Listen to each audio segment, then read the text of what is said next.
Today I'm checking out this plug. I'm going to be using it to make an extension cord for our RV that's out at our property. And this is the style plug that it uses. But let me go ahead and get this thing out of the packaging so we can check it out. So what you're going to get is a little manual here that goes over the plug and then the plug itself. And here is the plug.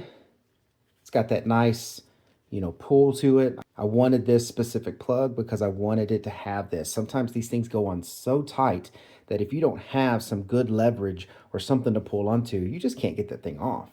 So, having this is actually very important for a plug like this. We do have some plugs that don't have this and they're just the end plug here. And then if you get into a situation where you have another one just like it and you don't have a way to pull it off, you're really working to pull that thing off. And then sometimes you can't turn the power off unless you go turn the breaker off. So I don't know. If you can't get these things apart really easy, it's kind of dangerous in my opinion. So I love the ones that have these. And you basically just take out this screw here and then these 4 screws here, which opens it up, which I'm going to do now.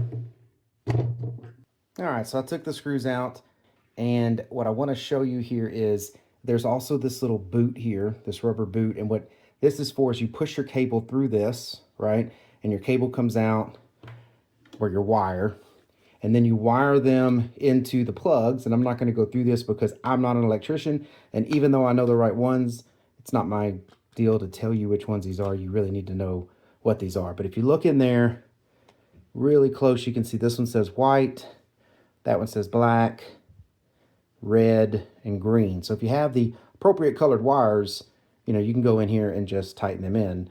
And I like the way they have these little like set screw type of screws. You screw them in, it holds the wire in.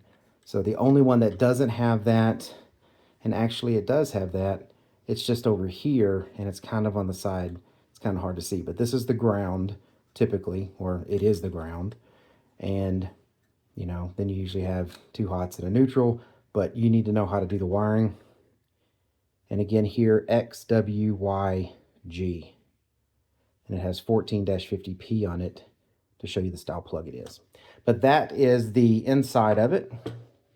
And again, this is the boot where the wire would go through. And then once you got it all done together, then you come in here, and I think it goes like that to put it back in.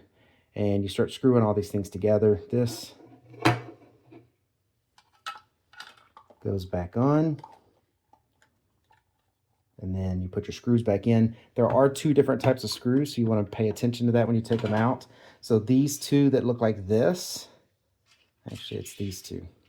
These 2 that look like this look like they came from the bottom.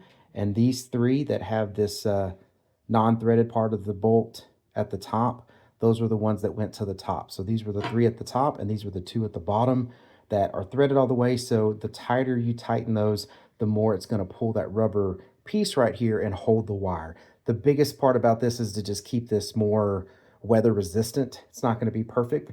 Some people will fill this up with like silicone or something like that, so the wire is nice and weather resistant. It doesn't have a rubber gasket going around the plug, so I wouldn't consider this a waterproof plug, but it does have an indentation here, so it will try to help keep water out, but it's not a waterproof plug.